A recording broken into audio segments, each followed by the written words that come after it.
Hello दोस्तों, स्वागत है आपका श्री गुरु एकेडमी में। मैं मनु वर्मा आपका शुक्रिया हार्दिक अभिनंदन करता हूं। दोस्तों, आज का हमारा टॉपिक है हिंदी पेडागोजी की कुछ इम्पोर्टेंट क्वेश्चंस मैं कराने वाला हूं। और दोस्तों, इतने कठिन और इम्पोर्टेंट क्वेश्चन होंगे जो आपके स्पेशली सी टेट के लिए बहुत ही ज़्यादा महत्वपूर्ण होंगे। कुल मिलाकर आपका सी टेट 2020 के लिए, ठीक है, सी टेट 2020 के लिए बनाए गए हैं। आपके एग्ज़ाम में 100% आने के पूरे पूरे चांस होंगे, ठीक है। तो चलिए हम आज का सेशन स्टार्ट करते हैं। लेकिन एक बार आप यस कर दीजिए यदि आपके पास आवाज़ और स्क्रीन दोनों एकदम से सही हैं, तो एक बार यस कर दें और जय हिंद बोलें। यस करें और जय हिंद बोलें, उसके बाद हम सेशन अपना स्टार्ट करते हैं, ठीक है दोस्तों। जी हाँ, बहुत बढ़िया दोस्तों, चलते हैं आज के सेशन के पहले क्वेश्चन पर, ठीक है। बहुत ही ज़बरदस्त लेवल के क्वेश्चन होंगे, ठीक है। पहला क्वेश्चन है, प्राथमिक स्तर की पाठ्य पुस्तकों का निर्माण करते समय आप किस बिंदु पर विशेष ध्यान देंगे। ध्यान रखना है कि प्राथमिक स्तर की बात हो रही है कि प्राथमिक स्तर की पाठ्य पुस्तकों का निर्माण करते समय आप किस बिंदु पर विशेष ध्यान देंगे। हिंदी भाषा के वैविध्यपूर्ण रूप शामिल हों, उपदेशात्मक पाठ शामिल हों, कहानियाँ अधिक से अधिक शामिल हों, या फिर आपका प्रसिद्ध लेखकों की कहानी रचनाएं शामिल हों। बताइए, बात हो रही है यहाँ पर प्राथमिक स्तर की, ठीक है। तो बताइए इस प्रश्न का उत्तर क्या होगा। जी हाँ, बहुत बढ़िया दोस्तों, आप सभी लोगों का सही है एकदम से। Option number first is right answer, यानी कि जो बच्चा है, बच्चे को हिंदी भाषा के वैविध्यपूर्ण रूप शामिल हों, यानी कि विभिन्न प्रकार से उसे अपनी जो भाषा है उसे बोलने के अवसर मिले, उसे यूज करने के अवसर मिले, जिससे कि वो सीख सके, ठीक है। तो पाठ्य पुस्तकों का निर्माण करते समय इन बातों का ध्यान रखा जाता है, एकदम से सही हो जाएगा। चलते हैं अगले प्रश्न पर, और हमारा आज का अगला प्रश्न है, जी हाँ, इस प्रश्न को देखेंगे। ये प्रश्न दोस्तों मोस्ट इंपॉर्टेंट लगा लीजिए, और ये प्रश्न 100% आपका आएगा सी टेट 2020 में, ठीक है। क्योंकि नॉन चॉम्स्की से हर बार, इस बार की ही बात नहीं कर रहा हूँ मैं, हर बार जब से सी टेट का एग्ज़ाम स्टार्ट हुआ है, हर बार नॉन चॉम्स्की से एक प्रश्न तो ज़रूर आता है दोस्तों। तो ध्यान रखिए, यहाँ से प्रश्न आने के पूरे पूरे चांस है, ठीक है। चॉम्स्की के अनुसार कौन सा कथन सही है। बच्चों में भाषा सीखने की जन्मजात क्षमता नहीं होती। बच्चों में भाषा सीखने की क्षमताएं बहुत सीमित होती हैं।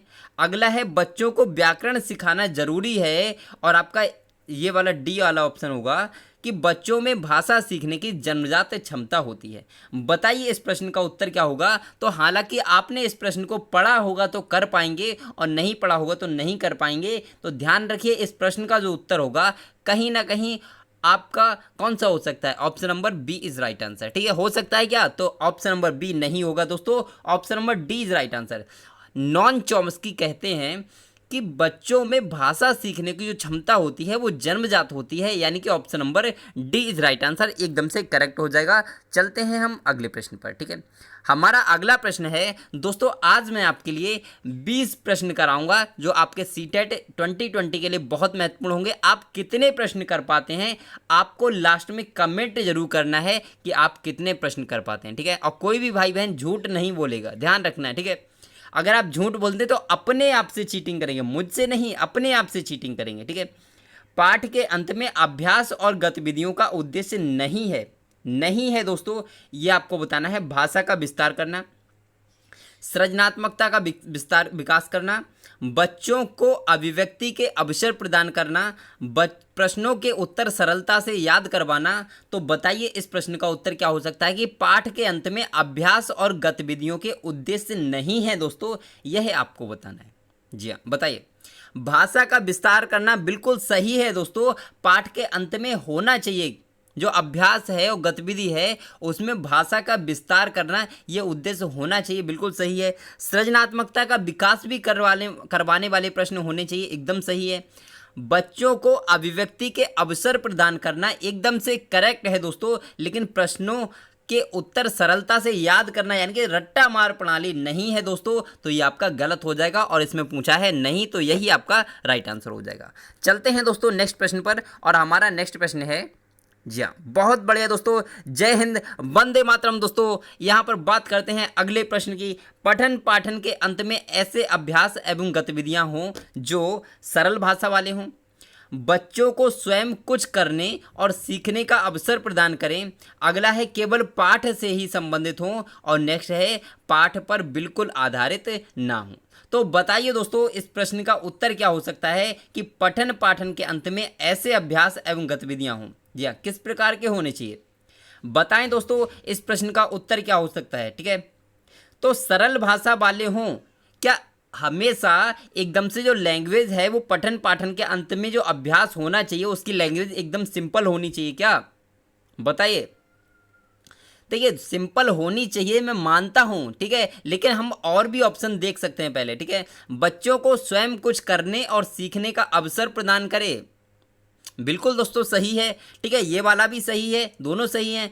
अगर अगली बात करें तो जहां पर केवल आता है, मैंने आपको बताया जहां पर केवल आएगा वो आपका 99% गलत ऑप्शन होता है, तो आप उसको काट देंगे तुरंत। ठीक है, पाठ पर बिल्कुल आधारित ना हो, बिल्कुल गलत होगा। अब इन दोनों में देखते हैं कौन सा आपका एकदम से मोस्ट सुटेबल आंसर है। तो या आपका option number B is right answer, क्योंकि बच्चों को स्वयं कुछ करके और सीखने का अवसर प्रदान करें, यही इस प्रकार का अभ्यास और गतिविधियां होनी चाहिए पठन और पाठन के अंत में। ठीक है, सरल भाषा वाले होने चाहिए, लेकिन वो आपका मोस्ट सुटेबल आंसर नहीं है। ठीक है, अब बात करते हैं कि बर्तनी की दृष्टि से अशुद्ध शब्द कौन सा है, यह आपको बताना है। ठीक है, बताइए दोस्तों, सदुपदेश, तदोपरांत, वाल्मीकि, अकिंचन। बताइए दोस्तों, बर्तनी की दृष्टि से अशुद्ध यानी कि जो गलत है वो आपको बताना है कि कौन सा इसमें गलत लिखा हुआ है। जी हाँ, बताइए दोस्तों। तो आप सभी लोग कहीं ना कहीं इस प्रश्न को गलत भी कर सकते हैं, तो ध्यान रखिए इस प्रश्न का उत्तर क्या होगा। तो कुछ भाई बहन कुछ दे रहे हैं आंसर, कुछ लोग कुछ दे रहे हैं, तो ध्यान रखिए इस प्रश्न का जो उत्तर होगा option number B is right answer. तदोपरांत, ये तदोपरांत दोस्तों गलत लिखा हुआ है। सदुपदेश एकदम से सही लिखा है, वाल्मीकि सही लिखा है, अकिंचन एकदम से सही लिखा है, लेकिन तदुपरांत गलत लिखा है आपका। तदुपरांत ऐसे लिखा जाता है, तदुपरांत। ठीक है, जी हाँ, तदुपरांत ऐसे लिखा जाता है, ये वाला है आपका एकदम से सही है, तो ये गलत हो जाएगा। चलते हैं अगले प्रश्न पर। हमारा अगला प्रश्न है, जातिवाचक एवं व्यक्तिवाचक संज्ञाओं का कौन सा युग्म गलत है दोस्तों? कुत्ता पिल्ला, नगर जयपुर, पर्वत हिमालय, स्त्री चित्रा। बताइए दोस्तों कौन सा इसमें गलत युग्म है, यह आपको बताना है दोस्तों। बताइए इस प्रश्न का उत्तर क्या होगा। जी हाँ, बहुत बढ़िया, बताएं दोस्तों। जय हिंद, वंदे मातरम दोस्तों, बताएं। ठीक है, तो जातिवाचक वाचक और व्यक्तिवाचक की जब हम बात करते हैं तो आप लोग जानते हैं कि कुत्ता क्या है, ये एक जातिवाचक शब्द है, और पिल्ला क्या है, ये एक व्यक्तिवाचक शब्द है। ये क्या है, ये गलत है दोस्तों, ये गलत है और यही आपका आंसर है। ठीक है, नगर बिल्कुल सही है। नगर के अंतर्गत बहुत सारे नगर होते हैं, लेकिन जयपुर उनमें से एक नगर है, तो ये आपका जातिवाचक और व्यक्तिवाचक का एकदम करेक्ट युग्म है। इसमें गलत पूछा है इसीलिए आपका। ठीक है, पर्वत में बहुत सारे पर्वत आते हैं, इसीलिए आपका ये जातिवाचक है, और हिमालय एक व्यक्तिवाचक है, बिल्कुल सही है। स्त्री के अंतर्गत ही चित्रा एक लड़की का नाम है, तो दोस्तों बिल्कुल सही है, ये सारे सही हैं। Option number first is right answer, क्योंकि ये नहीं होगा। ठीक है, चलते हैं नेक्स्ट प्रश्न पर, और हमारा नेक्स्ट प्रश्न है, जी हाँ दोस्तों, इस प्रश्न को देखिए और मोस्ट इंपोर्टेंट लगा लीजिए। ठीक है, कॉपी में नोट कर लीजिए दोस्तों। ठीक है, जब भी आपको कोई भी प्रश्न दिक्कत करता है, कुछ भी समझ में नहीं आता, तो उस प्रश्न को कॉपी में नोट करते जाया करें। ठीक है, निम्नलिखित में से कौन सा बच्चों की भाषिक क्षमता के आकलन का सबसे उचित तरीका है, यह आपको बताना है। संज्ञा की परिभाषा को पूरा कीजिए, संज्ञा को परिभाषित कीजिए, संज्ञा शब्दों के 2 उदाहरण दीजिए, या फिर बादल, आसमान, चिड़िया, बच्चे आदि संज्ञा शब्दों का प्रयोग करते हुए एक कहानी लिखिए। तो दोस्तों बताइए इस प्रश्न का उत्तर क्या हो सकता है। जी हाँ, बहुत बढ़िया, बहुत बढ़िया दोस्तों। तो ध्यान रखिए, संज्ञा की परिभाषा दीजिए, तो इससे क्या होगा, एकदम से करेक्ट आंसर होगा, बिल्कुल दोस्तों सटीक आंसर होगा कि जो बच्चे को बताया गया है, जो पढ़वाया गया है, वही बताएगा, अपने पास से कुछ भी ऐड नहीं कर सकता, तो ये नहीं होगा। संज्ञा की परिभाषा दीजिए, ये भी नहीं होगा क्योंकि इसमें भी फिक्स है, और संज्ञा के 2 उदाहरण दीजिए, ये भी आपका फिक्स है, लेकिन इसको जब करेगा बच्चा आसमान, चिड़िया, बादल, इन सब के बारे में एक कहानी बनाएगा, तो अपने शब्दों को उसमें ऐड करेगा। ठीक है, अपने तरीके से लिखेगा, तो option number D is right answer. एक चीज़ मैं आपको और बता दूं कि देखिए, मैं आपसे ये नहीं कहता कि तुक्का मार के लिए, मैं कभी आपसे नहीं कहता। ठीक है, लेकिन आपसे अगर कोई भी प्रश्न आपको समझ में ना आए, किसी भी सीटेट में चाहे आपका हिंदी हो या संस्कृत हो, 2 सब्जेक्ट की बात कर रहा हूँ मैं, हिंदी या संस्कृत, जब भी आपको कोई भी प्रश्न समझ में ना आए और आपको क्या लगाना है ये भी समझ में ना आए, तो आपको क्या करना है, जो सबसे लंबा विकल्प हो, सबसे बड़ा विकल्प हो, उसे लगा देना। 90% चांस होते हैं उसके सही होने के। लेकिन ऐसा तभी करना है जब आपको कुछ भी समझ में नहीं आ रहा है प्रश्न के अंतर्गत, तो ऐसा करना है, ठीक है। अब चलते हैं अगले प्रश्न पर, और हमारा अगला प्रश्न है, बच्चों की मौखिक अभिव्यक्ति का विकास करने के लिए सबसे कम प्रभावी तरीका कौन सा है, यह आपको बताना है। अपने अनुभवों का वर्णन करना, बातचीत करना, संवाद अदायगी या फिर व्याकरण आधारित संरचना अभ्यास। बताइए दोस्तों इस प्रश्न का उत्तर क्या होगा। जी हाँ, सभी भाई बहन बताएं इस प्रश्न का उत्तर क्या होगा। जी हाँ, तो यहाँ पर बात कर रहे हैं बच्चों की मौखिक अभिव्यक्ति का विकास करने के लिए सबसे कम प्रभावी, अपने अनुभवों का वर्णन करना। बच्चे अपने अनुभव का वर्णन करेंगे, एकदम से सटीक तरीका है। बातचीत करेंगे, बिल्कुल सही है, उनकी अभिव्यक्ति प्रदर्शित होगी। संवाद करेंगे तो ये बातचीत संवाद एक ही है, और दूसरा व्याकरण आधारित संरचना अभ्यास, ये गलत हो जाएगा और यही आपका एकदम से सही होगा, क्योंकि इसमें पूछा है सबसे कम वाला, ठीक है। तो option number D is right answer. आपको समझ में आया होगा। अब थोड़ी सी स्पीड बढ़ाते हैं दोस्तों, क्योंकि आपको लग रहा होगा कि सर बहुत ही स्लो चल रहे हैं, ठीक है। देखिए, स्लो और तेज में कुछ अंतर नहीं होता, बस अंतर इतना होता है कि स्लो जब कराऊंगा तो उसमें विश्लेषण ज़्यादा से ज़्यादा करा सकूंगा, और जब स्पीड से कराऊंगा तो उसमें विश्लेषण थोड़ा कम हो पाएगा, बस इतना अंतर होता है, ठीक है। लेकिन मैं आपके साथ कभी भी कंजूसी नहीं करता, जितना मुझे आता है ज़्यादा से ज़्यादा बताने की आपको कोशिश करता हूँ, ठीक है। अब बात करते हैं भाषा स्वयं में क्या है। संप्रेषण का एकमात्र साधन है, एक नियमबद्ध व्यवस्था है, एक जटिल चुनौती है, या फिर एक विषय मात्र है। बताइए इस प्रश्न का राइट आंसर क्या होगा दोस्तों, ठीक है। बताएं इस प्रश्न का क्या उत्तर हो सकता है। तो देखिए, एक विषय मात्र है, यानी कि इसका मतलब क्या हुआ, केवल एक विषय है, तो गलत हो जाएगा, ठीक है। एक जटिल चुनौती है, देखिए चुनौती कहाँ है भैया, ये तो गलत है बिल्कुल। अब एकमात्र, मैंने हमेशा बताया है एकमात्र, मात्र, केवल, ये जहां भी दिखेगा वो आपका हमेशा गलत होगा, और ये option number B right answer एकदम से निकल के आ गया।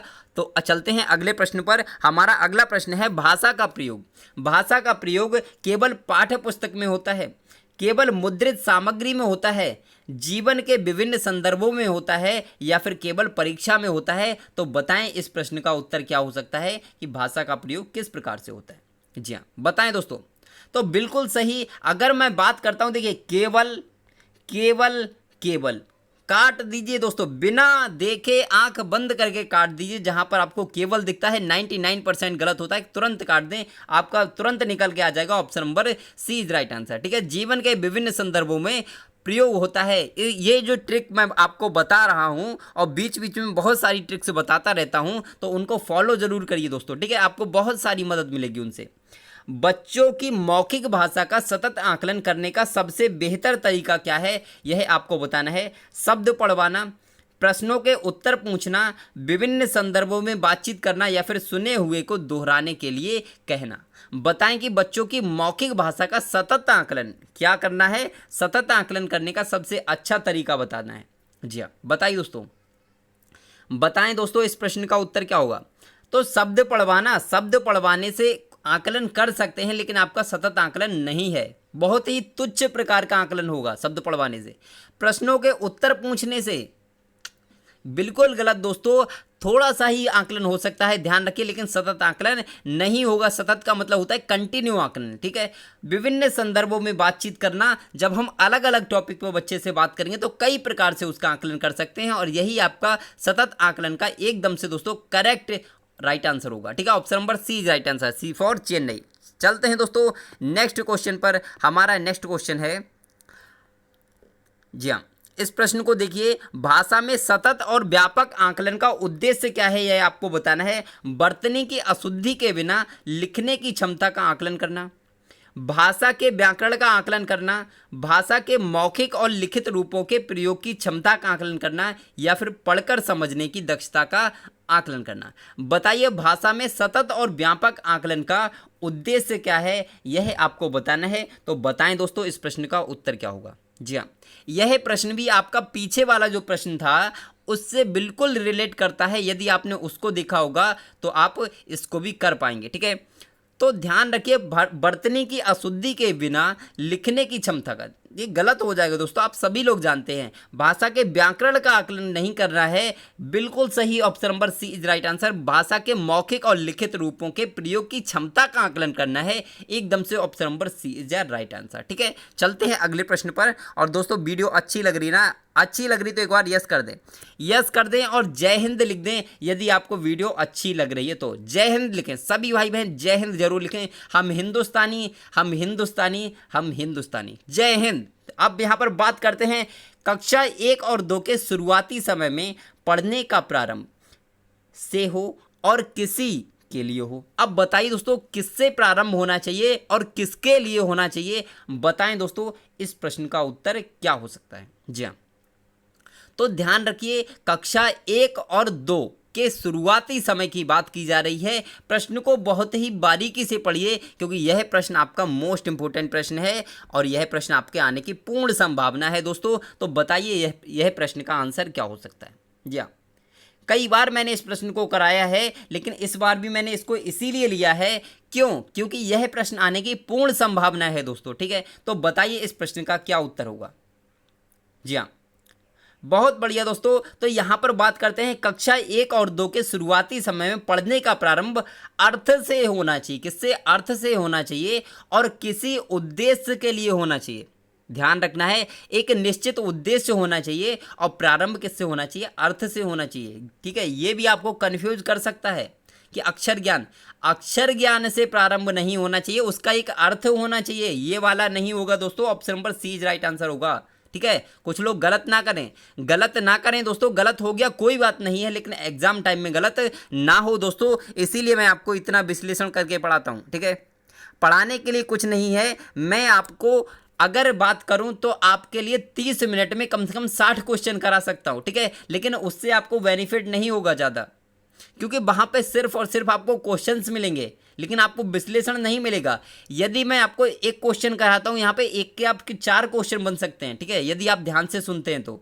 लेकिन मैं जब स्पीड से कराऊंगा, एक क्वेश्चन में 1 मिनट भी नहीं लगेगा। समझ रहे हैं ना आप। अब बात करते हैं प्राथमिक स्तर पर हिंदी भाषा शिक्षण का उद्देश्य नहीं है दोस्तों, यह आपको बताना है विद्यार्थियों को शास्त्र और वाचन में सक्षम बनाना, विद्यार्थियों को शुद्ध उच्चारण के लिए प्रेरित करना, विद्यार्थियों को सुलेख और श्रुतलेख लिखवाने में सक्षम बनाना, या फिर व्याकरण के नियमों का विशद ज्ञान देना। बताइए दोस्तों, इस प्रश्न का उत्तर क्या हो सकता है। जी हाँ, सभी भाई बहन कमेंट करें कि प्राथमिक स्तर पर हिंदी भाषा शिक्षण का उद्देश्य नहीं है दोस्तों। तो यहाँ पर हम डी ऑप्शन से शुरू करते हैं, व्याकरण के नियमों का विशद ज्ञान देना। क्या ये उद्देश्य होता है? क्या ये उद्देश्य होता है, मैं आपसे पूछता हूं तो बताइए दोस्तों। जी हाँ, बताएं दोस्तों, क्या यह उद्देश्य होता है? तो आप कहोगे कि यहाँ पे ये हो सकता है दोस्तों। ठीक है, हो सकता है, तो आपका ये वाला कहीं ना कहीं हो सकता है दोस्तों। लेकिन यदि मैं बात करता हूं आपसे कि विद्यार्थियों को श्रुतलेख और सुलेख लिखवाने के लिए सक्षम बनाना, तो आप कहोगे ये वाला नहीं होगा, ये वाला नहीं होगा, क्योंकि इसमें पूछा है नहीं। लेकिन ध्यान रखिए, ये इसका उद्देश्य होता है दोस्तों। क्यों होता है? क्योंकि ये बात की जा रही प्राथमिक स्तर की, और प्राथमिक स्तर पर बच्चा बहुत छोटा होता है, आप पर डे उसे सुलेख और श्रुतलेख लिखवाते हैं। बिल्कुल दोस्तों सही है, एकदम से सही है। विद्यार्थियों को शुद्ध उच्चारण के लिए प्रेरित करना बिल्कुल सही है, लेकिन ये वाला नहीं होगा। विद्यार्थियों को शास्त्र और वाचन में सक्षम बनाना इसका उद्देश्य नहीं होता है प्राथमिक स्तर पर। ठीक है, यानी कि option number first is right answer. आप कहते होंगे सर ये कैसे हो सकता है पॉसिबल? ठीक है, लेकिन पॉसिबल है दोस्तों, क्योंकि ये जो प्रश्न है ये एक बार आ चुका है आपका सीटेट में ही। ठीक है, ध्यान रखेंगे इस प्रश्न के लिए। तो विद्यार्थियों को शास्त्र और वाचन में सक्षम बनाना ये प्राथमिक स्तर पर हिंदी भाषा शिक्षण का उद्देश्य नहीं है दोस्तों, ध्यान रखेंगे। चलते हैं अगले प्रश्न पर। गुरुमुखी पद में समास कौन सा है, ये आपको बताना है। तत्पुरुष समास, बहुब्रीहि समास, द्वंद्व समास, द्विगु समास। बताएं दोस्तों, इस प्रश्न का उत्तर क्या होगा? बिल्कुल सही, बिल्कुल सही दोस्तों, option number first is right answer. Option number first is right answer आप सभी लोगों का सही है, आप सभी लोग जानते हैं इसके लिए। चलते हैं नेक्स्ट प्रश्न पर। हमारा नेक्स्ट प्रश्न है, स्पष्ट संघर्षी व्यंजन कौन सा है? जा, ठा, था, फा। बताएं दोस्तों, इस प्रश्न में कंफ्यूज हो सकते हैं आप। जी हाँ, बताएं। तो ध्यान रखिए, इस प्रश्न के लिए आपको जितने प्रश्न आप कर पाते हैं आपको कमेंट करना है बाद में कि आप कितने प्रश्न इसमें सही कर पाए। ठीक है दोस्तों, ध्यान रखना है इस चीज के लिए। तो इस प्रश्न का जो उत्तर होगा वो होगा आपका option number D is right answer, यानी कि जो फा होता है उसे स्पष्ट संघर्षी व्यंजन कहते हैं। ध्यान रखेंगे इस प्रश्न के लिए। चलते हैं नेक्स्ट प्रश्न पर। मौन पठन का उद्देश्य है, क्या उद्देश्य है मौन पठन का? गहन अर्थ ग्रहण करना, बिना बुदबुदाए पढ़ने की कला का विकास करना, द्रुत गति से पढ़ जाना, या फिर ढेर सारी जानकारी प्राप्त करना। बताइए, मौन पठन का उद्देश्य आपसे पूछा गया है दोस्तों। जी हाँ, बताएं बताएं इस प्रश्न का उत्तर क्या हो सकता है? बताएं इस प्रश्न का उत्तर क्या हो सकता है दोस्तों। जी हाँ, तो यदि मैं इस प्रश्न की अगर आपसे बात करता हूं, चर्चा करूं इस प्रश्न की, तो अगर मैं आपसे पूछता हूं कि ढेर सारी जानकारी प्राप्त करना, तो ये नहीं होगा। द्रुत गति से पढ़ना, ये भी नहीं होगा। बिना बुदबुदाए पढ़ने की कला का विकास करना, ये आपका सही है। और अर्थ ग्रहण करना, यह भी आपका सही है। लेकिन मौन पठन का जो मेन उद्देश्य होता है वो क्या होता है? तो मेन उद्देश्य जो होता है वो होता है आपका गहन अर्थ ग्रहण करना। ध्यान रखेंगे, गहन अर्थ ग्रहण करना इसका मुख्य उद्देश्य होता है। कुछ भाई बहन इसके लिए गलत कर चुके हैं, तो गलत नहीं करना है दोस्तों। Option number A is right answer. ठीक है दोस्तों, चलते हैं अगले प्रश्न पर। हमारा अगला प्रश्न है, निम्नलिखित में से कौन सा द्वितीय भाषा शिक्षण का उद्देश्य नहीं है दोस्तों? जो नहीं है वो आपको बताना है दोस्तों।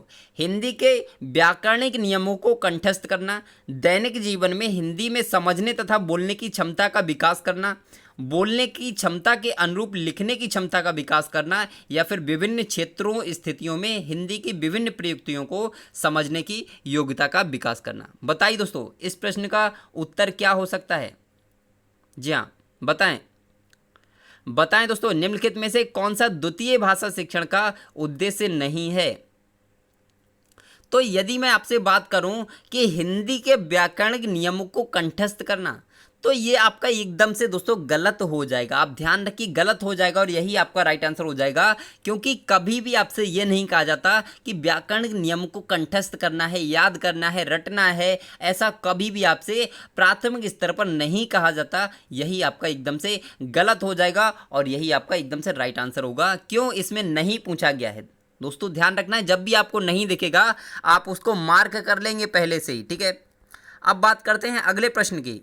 हमारा अगला ये बहुत ही मोस्ट इंपॉर्टेंट प्रश्न है, इसको मोस्ट इंपॉर्टेंट लगा लीजिए दोस्तों, नोट कर लीजिए कॉपी में इसको। अब दोस्तों इसको नोट करने से पहले यहाँ पर दोस्तों एक बार वीडियो को लाइक ज़रूर कर दें। ठीक है, मैं आपसे आपसे मैंने एक भी बार लाइक करने के लिए नहीं कहा। आपको अगर वीडियो अच्छी लगती हो तो लाइक शेयर सब्सक्राइब कर लीजिए। ठीक है, और बेल आइकन को दबाना बिल्कुल मत भूलिए। चलते हैं प्रश्न पर। दृष्टिबाधित बच्चों को भाषा सिखाते समय क्या करना चाहिए? उन्हें विभिन्न भाषिक गतिविधियों में शामिल नहीं करना चाहिए, कम पाठों वाली पाठ्य पुस्तक का निर्माण किया जाना चाहिए, या फिर अधिक से अधिक मौखिक भाषा का प्रयोग करना चाहिए, या फिर उन्हें कक्षा में अलग बैठाना चाहिए ताकि उन पर विशेष ध्यान दिया जा सके। बताएं दोस्तों, इस प्रश्न का उत्तर क्या हो सकता है? क्या देंगे आप इस प्रश्न का उत्तर? इस प्रश्न का उत्तर क्या देंगे आप? बताएं। उन्हें विभिन्न भाषिक गतिविधियों में शामिल नहीं करना चाहिए, शामिल नहीं करना चाहिए। बिल्कुल दोस्तों गलत है, ये वाला गलत है। शामिल करना चाहिए सभी प्रकार की गतिविधियों में। कम पाठों वाली पाठ्य पुस्तक का निर्माण किया जाना चाहिए, बिल्कुल गलत है, ऐसा कुछ भी नहीं कहा गया है। ठीक है, अधिक से अधिक मौखिक भाषा का प्रयोग करना चाहिए, बिल्कुल दोस्तों एकदम से राइट आंसर है। क्योंकि जो बच्चा देख ही नहीं हो सकता, दृष्टिबाधित है, उसके लिए अधिक से अधिक मौखिक भाषा का प्रयोग करना चाहिए, तो एकदम से करेक्ट हो जाएगा। ठीक है दोस्तों, आप समझ गए होंगे। और दोस्तों यदि आपको लाइव क्लास का शेड्यूल नहीं पता है तो एक बार सुन लीजिए। दोपहर 12 बजे, शाम 4 बजे, रात्रि 9 बजे आपको लाइव क्लास प्रोवाइड कराई जाती हैं। ठीक है, अब चलते हैं अगले प्रश्न पर। और हमारा अगला प्रश्न, इसका उत्तर देने से पहले एक बार जय हिंद कर दें दोस्तों। ठीक है, सभी भाई बहन जय हिंद लिख दें इस प्रश्न का उत्तर देने से पहले। जी हाँ, सभी भाई बहन लिखें। बच्चे अपने परिवेश से स्वयं भाषा अर्जित करते हैं। इसका एक निहितार्थ यह है कि बच्चों को समृद्ध भाषिक परिवेश उपलब्ध कराया जाए। बच्चों को केवल लक्ष्य भाषा का ही परिवेश उपलब्ध कराया जाए। बच्चों को अत्यंत सरल भाषा का प्रवेश उपलब्ध कराया जाए या फिर बच्चों को बिल्कुल भी भाषा ही ना पढ़ाई जाए? बताइए दोस्तों, बच्चे अपने प्रवेश से स्वयं भाषा अर्जित करते हैं, इसका एक निहितार्थ क्या है दोस्तों, यह आपको बताना है। जी हाँ, बताइए। तो आप ये तो जानते हैं कि बच्चों को बिल्कुल भाषा ना पढ़ाई जाए, ऐसा तो गलत है, ठीक है। बच्चों को अत्यंत सरल भाषा का परिवेश उपलब्ध कराया जाए, क्या ये हो सकता है? देखिए, हो सकता है ये वाला भी, लेकिन आप ये बताएं कि यदि सरल ही भाषा सिखाई जाए तो कठिन कौन सीखने आएगा भैया, तो इसीलिए गलत हो जाएगा, ठीक है। उसमें कुछ शब्दों का मिश्रण होना चाहिए, कठिन शब्दों का भी। बच्चों को केवल, तो जहां केवल आएगा मैंने आपको बता रखा है, तुरंत काट दीजिए, ठीक है। बच्चों को समृद्ध भाषिक प्रवेश उपलब्ध कराया जाना चाहिए, एकदम से राइट आंसर हो जाएगा। और दोस्तों, आज का सेशन इतना ही है, लेकिन यदि आपको वीडियो पसंद आई हो तो एक बार लाइक शेयर सब्सक्राइब करना ना भूलें, ठीक है। और बेल आइकन को जरूर दबाएं, और आप सभी भाई बहनों को कमेंट करना है कि आप कितने प्रश्नों को कर पाए, क्योंकि ये जो प्रश्न थे स्पेशली फॉर सीटेट 2020 के लिए थे, ठीक है, जो आपके एग्जाम में आने की पूर्ण संभावना होगी, ठीक है दोस्तों। तो आज के लिए बस इतना ही रखते हैं, फिर मिलते हैं एक नेक्स्ट वीडियो में नेक्स्ट टॉपिक के साथ। तब तक के लिए जय हिंद, जय भारत दोस्तों, ठीक है। घर पे रहिए, स्वस्थ रहिए, पढ़ते रहिए। तो बाय बाय दोस्तों।